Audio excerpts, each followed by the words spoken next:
Hello friends. हम वापस आ चुके हैं एक और नई कहानी के साथ, जिसे सुनकर शायद आप लोग थोड़ा डर जाएं। तो दोस्तों, कहानी को ध्यान से सुनते रहिए। और दोस्तों, आपके सपोर्ट की हमें बहुत ज़्यादा ज़रूरत है, तो प्लीज़ दोस्तों, प्लीज़ मेरे इस चैनल को सब्सक्राइब करें और हमें भी आगे बढ़ने का एक मौका दें। तो दोस्तों, कहानी को शुरू करते हैं अब। ये कहानी एक भयानक जंगल की है, जो मैंने उनके घर वालों से सुनी थी, जिनके साथ एक घटना हुई है। माधोपुर से लेकर शोएपुर तक फैले इस जंगल में ना जाने कितने भयानक जानवर और भूत आत्माएं रहती हैं। इस बार मैं शोएपुर रक्षाबंधन पर दीदी के यहाँ पर गया था। वहाँ के लोग उस जंगल के बारे में बताते रहते हैं कि इस जंगल में आत्माएं भूत प्रेत रहते हैं। तो मुझे तो वैसे भी भूत प्रेतों से बहुत डर लगता था, शायद आप लोगों को भी लगता होगा। तो मैं 15 अगस्त को अपने जीजा जी के कॉलेज गया था। वहाँ के लोग उन्हें आचार्य जी कहते थे। 15 अगस्त का प्रोग्राम ख़त्म होते ही हम लोग जाने ही वाले थे कि वहाँ के पड़ोसी ने उन्हें घर पर चाय के लिए बुलाया। तब हम लोग उनके घर चाय पीने गए। ऐसी ही बातें हो रही थी तब उन्होंने अपनी आप बीती कहानी बताई कि अभी कुछ दिनों पहले मेरे बेटे राजीव के साथ ऐसी घटना हुई थी कि आपको क्या बताएं। राजीव के पिताजी ने बताया कि एक दिन मेरी तबीयत ख़राब हो गई। तब मैंने राजीव को जंगल से बकरियों के लिए चारा लाने के लिए भेज दिया था। राजीव वैसे तो कभी कभी जंगल जाता था, पर वह हमेशा काम से जी चुराता था। पर आज उसे मजबूरी में जंगल जाना ही पड़ा। वह रास्ते में चलता गया, उसे कहीं भी पास में चारा नहीं मिला, क्योंकि पास के सारे पेड़ तो पहले से ही बकरियों के लिए काट चुके थे। वह जंगल के और अंदर चला गया। वो घने जंगल में पहुंच गया, जहाँ पर बहुत पास पास में पेड़ खड़े थे। पेड़ इतने घने थे कि आसमान तक नज़र नहीं आ रहा था। बरसात का टाइम था, अच्छी बरसात हो गई थी, तो पूरा जंगल हरा भरा हुआ था। पत्थरों पर पानी ऐसे बह रहा था जैसे साफ कोई झरना बह रहा हो। पहाड़ों से नीचे की ओर आता हुआ पत्थरों पर साफ पानी बह रहा था। वहाँ पर इतनी शीतलता थी कि उसे देखते ही थकान दूर हो गई। उसने सोचा कि पहले मैं थोड़ा आराम कर लूँ, फिर मैं पत्तियाँ काट कर घर चला जाऊँगा।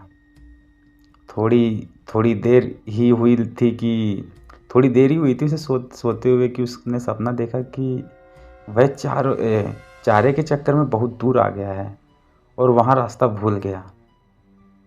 उसने सपने में देखा कि उसके सामने कोई खड़ा है। उसकी शक्ल देखते ही उसकी आंखें खुल गई और वह डर गया। अब उसे और भी ज़्यादा डर लगने लगा।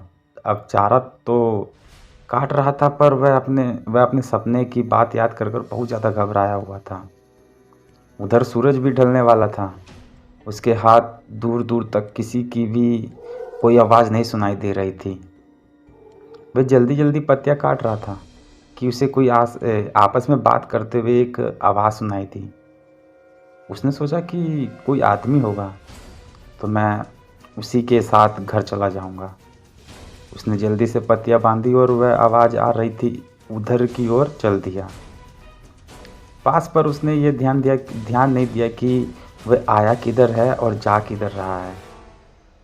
वह उल्टा जंगल में घुसता चला गया। आवाज़ और भी साफ सुनाई देने लगी, तो वह और आगे बढ़ा। उसने देखा कि दो लोग आपस में बातें कर रहे हैं और उनकी पीठ दिखाई दे रही है। उसने उनके पास जाकर बोला कि क्या तुम मुझे घर जाने का कोई छोटा सा रास्ता बता सकते हो।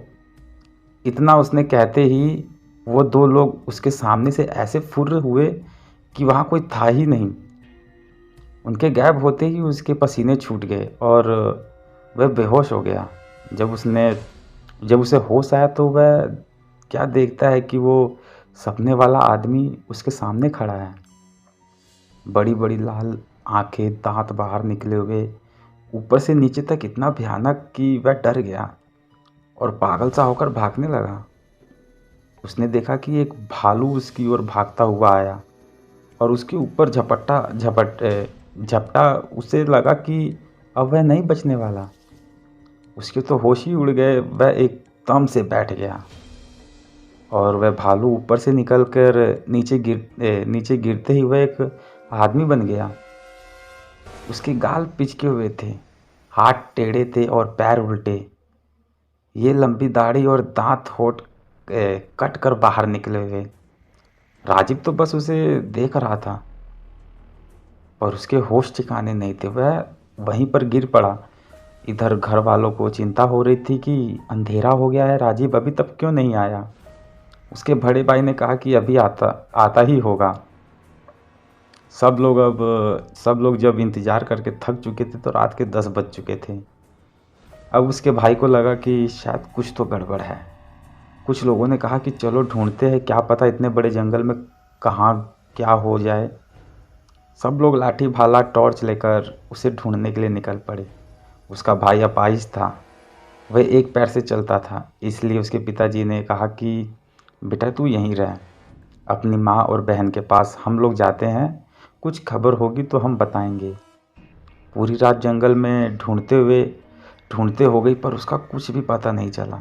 जहाँ तक वो लोग जाते थे वहाँ तक सारा जंगल छान मारा, मगर राजीव का कोई पता नहीं लगा। सब लोगों ने कहा कि अभी घने जंगल में जाना ठीक नहीं है, अभी सुबह होते ही चलेंगे। अभी 3 बजे हैं, अभी 1 घंटे में सुबह हो जाएगी। सब लोगों ने कहा। सब लोग वहीं बैठकर सुबह का इंतज़ार करने लगे। थोड़ी देर बाद सुबह हो गई। सब लोगों ने कहा चलो अब चलते हैं। सब लोग चल दिए आवाज़ लगाते हुए, राजीव राजीव राजीव। राजीव बेचारे की भूख प्यास के मारे हालत खराब हो गई थी। वह शुद्ध बुद्ध सब कुछ खो बैठा था। उसे अब ये नहीं पता था कि मैं कहाँ पर हूँ। 2 दिन हो गए, राजीव का कहीं कुछ पता नहीं चला। अब सब लोग परेशान थे। उधर राजीव का भाई बहुत व्याकुल था कि बेचारा कुछ और तो और बेचारा वो कुछ कर भी नहीं सकता था। वह जाकर अपने सामने खड़े हुए नीम के पेड़ के नीचे एक गड्ढा खोदने लगा और कहने लगा मेरा भाई आएगा, मेरा भाई आएगा। वह कहे जा रहा था दोस्तों, उस नीम पर वह रोज़ सुबह दूध चढ़ाता था, उसे अपने देवता का निवास मानता था। इधर उसके भाई की पुकार सुन के उनके देवता निकल पड़े। उधर रात हो गई थी और राजीव राजीव को उन भूतों ने घेर रखा था। भाई वह खुद बता रहा था कि भाई क्या बताऊं, उस रात की बातें याद कर कर मैं अभी भी डर जाता हूँ। वहाँ पर इतने भूत एक साथ मैंने कभी किसी सपने में भी नहीं देखे होंगे। किसी की गर्दन अलग, कोई बिना गर्दन का, कोई बिना आँख कान ढांचा, चारों तरफ तांडव कर रहे थे। मैंने कभी ज़िंदगी में सोचा नहीं था कि ऐसा भी दिन आएगा। ऐसी तरह तरह की आवाज़ें निकाल रहे थे कि सारा जंगल उनकी आवाज़ से गूंज रहा था। मुझे लग रहा था कि मैं अब बचने वाला नहीं हूँ। लगता है ये लोग मुझे मार डालेंगे। तो मैं इतना डरा हुआ था कि मैं रो तो रहा था कि अचानक घोड़े के पैरों की आवाज़ आई। सब लोग एकदम शांत हो गए। इन सब लोगों ने आस आस तोड़ दी कि अब हमें राजीव नहीं मिलेगा। सब लोग वापस आ गए। सारे घर में मातम सा छा गया। इधर किसी ने कहा कि किसी भगत को बुलाओ और पता कराओ कि वह अभी तक जिंदा है कि नहीं और वो लौट आएगा कि नहीं। एक आदमी वहाँ के भगत को बुलाने चला गया। उधर राजीव के देवता वहाँ पर पहुँचे, हाथ में तलवार, घोड़े पर सवार। उनको देखते ही सारे भूत भागने लगे। उन्होंने एक एक को पकड़ा और पकड़ पकड़ कर मारा, जैसे कोई हीरो फिल्म में एक योद्धा सबको काट देता है। जैसे ही उनकी तलवार उनकी गर्दन पर पड़ती हुई मिट्टी में मिल जाते हैं। ये सब राजीव अपनी आंखों से देख रहा था। तब उस घुड़सवार ने कहा कि तुम अब चिंता मत करो, मैं आ गया हूँ और सुबह तक तुम्हें कोई लेने ज़रूर आएगा। अब तुम बेफिक्र होकर सो जाओ। उनके आने से मेरा सारा डर खत्म हो गया और मैं आराम से सो गया। इधर भगत जी आए और उन्होंने अपना ध्यान लगाकर देखा और कहा कि तुम्हारा लड़का सही सलामत है और कल आ जाएगा। तुम्हें चिंता करने की कोई ज़रूरत नहीं है। वहाँ पर तुम्हारे देवता पहले से ही वहाँ पर पहुँच चुके हैं और राजीव का भाई अभी वहीं पर बैठा है और कहे जा रहा है कि मेरा भाई आएगा। वह किसी की भी बात नहीं मान रहा है।